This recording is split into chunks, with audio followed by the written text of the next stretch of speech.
mieux cibler nos actions. Et c'est là-dessus qu'on planche en ce moment avec Samy et Olivier. Voilà, donc c'est de mieux organiser, mieux on va dire, dispatcher les moyens.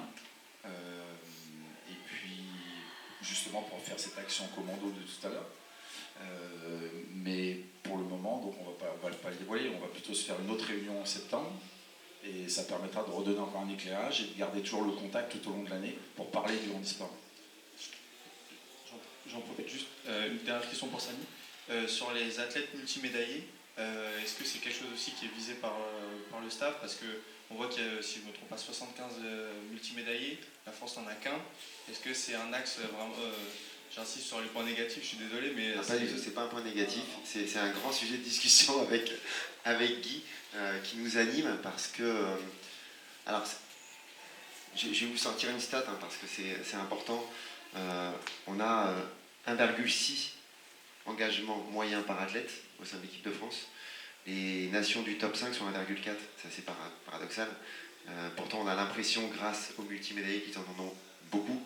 Pour autant, alors ça c'est une réponse un peu politique, pour autant je suis convaincu qu'il faut trouver des multimédaillés. La clé, on le voit, trouver le bon athlète dans la bonne classification, avec les bonnes dispositions athlétiques, c'est aussi un moyen d'installer la France à un rang haut sur le tableau des médailles. Et ça passe par de la structuration. Quand je dis de la structuration, c'est nous comment, on y réfléchit avec Guy, comment par le circuit de compète, imposer plusieurs épreuves, les habituer à travailler sur du multi-épreuve, les grands prix. Est-ce que les grands prix qui sont des compètes de préparation ne peuvent pas être l'opportunité de s'essayer à plusieurs épreuves? Aujourd'hui, on n'a rien tranché sur cette question-là, parce que faut toujours calculer le bénéfice-risque. On a des jeunes athlètes aussi, parfois, qui arrivent très tôt, qui sont peut-être pas armés, qui peuvent... Comment je fais en sorte qu'ils ne se blessent pas non plus?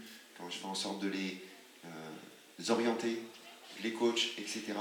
Donc voilà, ça nous anime, on en a bien conscience que trouver des multimédaillés, c'est toujours une plus-value.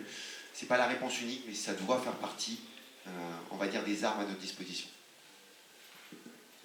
Et pour autant, là, dans ce contexte-là, on va dire que c'est un peu tard pour l'an prochain, mais c'est les axes de travail, ce sont les axes de travail sur lesquels on discute avec Samy énormément, et je suis convaincu également que c'est justement dans cette multidisciplinarité que l'on va réussir à trouver le bon chemin pour aller chercher justement ce maximum de médailles.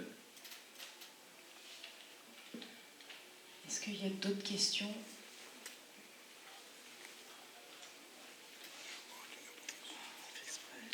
Vanessa Saxi, pour Tendance Sport, tout à l'heure vous avez parlé de vivier, et justement comment on fait pour attirer les enfants vers les clubs et les détecter, identifier un peu à leurs points forts et les amener vers la performance justement. Alors vous êtes en train de le faire, déjà en parler c'est une partie de la solution, mais vigilance, parce que pour que cette partie elle soit transformée, il faut que les clubs accueillent. Un club c'est une association qui décide de faire de l'athlétisme. Elle décide de s'affilier à la FFA, mais elle doit prendre conscience qu'elle doit décider de s'affilier à la FFH et à la FFSA, parce que tout individu qui vient dans un club, il a un projet. Son projet, il peut être multiforme. Guylaine le disait, elle insistait sur le côté développement, loisirs, sport santé. On a tous démarré sans avoir d'ambition la première fois de faire du haut niveau. Donc c'est comment les clubs prennent conscience qu'ils peuvent accueillir, mais qu'une fois qu'on a accueilli, il y a une fédération, deux fédérations, la fédération de sport adapté, la fédération handisport, qui peuvent permettre à ces personnes qui rejoignent l'association de s'épanouir et de se réaliser. Ça, c'est un des premiers points. Le deuxième, c'est la prise de conscience des entraîneurs. Comment j'entraîne? Je vais caricaturer, mais c'est pas du social. On fait pas...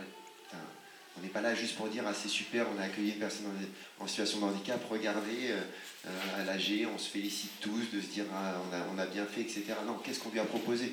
Quel était son projet? Quel était son rêve? Qu'est-ce que j'ai mis en place pour l'accompagner? Moi, j'ai souvent été surpris. Alors, ce n'est pas le cas des sportifs et des entraîneurs qui entraînent les sportifs que vous voyez ici. Les entraîneurs, parfois, qui me disent « Je ne sais pas, c'est bien ou c'est pas bien. C'est super ce qu'il fait. » C'est peut-être pas super.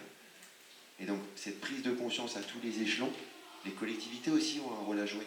Les clubs handisport, l'attribution des créneaux, la mise à disposition des infrastructures. Il y a vraiment,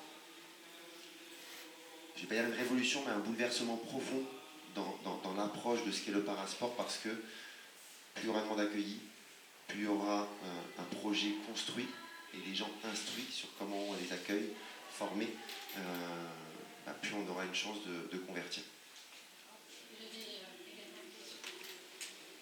J'avais également une question pour Guylaine. Justement, cette année, on a beaucoup plus entendu parler de ce mondial. Sur quelle stratégie vous vous êtes appuyé pour que justement on arrive à ce résultat et en termes de budget, par rapport aux 2 éditions précédentes, 2009 Zask et Lyon, quel a été le budget investi sur ces mondiaux? Alors, je vais être très honnête. On n'était pas très disposé à organiser cette manifestation. Ça me faisait très peur parce que je suis perfectionniste et les équipes aussi, et on voulait que ce soit une réussite, et ça voulait dire un gros budget. Et on a été un peu poussé, même poussé fortement par l'État, le ministère des Sports, par le comité paralympique, en nous disant que c'était important qu'il y ait un événement de cette ampleur en France et qu'on saurait faire. Ils avaient raison puisqu'on a su faire. Mais oui, c'est un budget énorme qui représente environ 15 millions d'euros. Donc on a beaucoup... Enfin, des équipes, Adrien, je ne sais pas s'il est dans la salle avec Guy aussi, on cherchait des partenaires. L'État nous a aidés, les collectivités territoriales aussi, mais il y a des partenaires, il y en a un derrière nous, la Société Générale. Beaucoup de partenaires ont souhaité nous accompagner sur ce dispositif. Donc oui, c'était un événement de grande ampleur. Oui, on a eu très peur de se lancer, en tout cas moi, mais je n'ai aucun regret.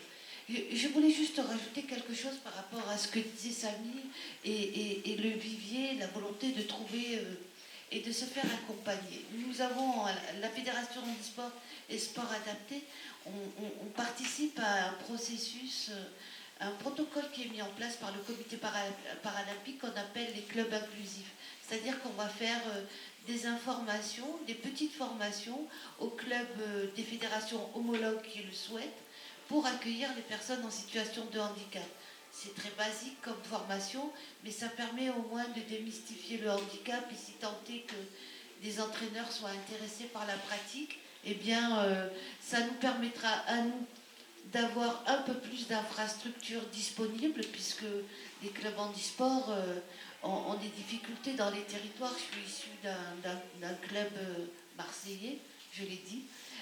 C'est vrai que c'est pas facile d'avoir des créneaux. Et en conventionnant avec les clubs des fédérations homologues, on arrive à avoir un peu plus d'infrastructures, on arrive à avoir des entraîneurs quand ils sont formés de qualité.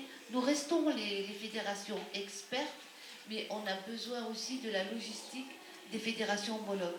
Et c'est à travers ça qu'on pourra avoir un vivier toujours plus important. En tout cas, moi j'en suis convaincue. Après, on va clôturer parce qu'il y a bientôt des épreuves. On fera un petit pool si vous le souhaitez. Dernière question qui est un peu moins liée au sport, mais on a vu sur l'équipe TV un spot de L'Oréal avec Nantena Keita. Est-ce que pour vous, justement, c'est vraiment le symbole d'une véritable avancée en termes de médiatisation, le fait que L'Oréal s'intéresse? Bien sûr, L'Oréal s'est intéressé. C'est les Jeux paralympiques déjà plusieurs fois. Voilà, c'est important pour nous que de grandes marques comme ça accompagnent nos athlètes et fassent rentrer nos athlètes dans le pool, parce que beaucoup de grandes entreprises maintenant ont un pool d'athlètes, et qu'ils soient valides ou en situation de handicap, c'est la même chose, et pour nous c'est hyper important. Ça médiatise nos athlètes.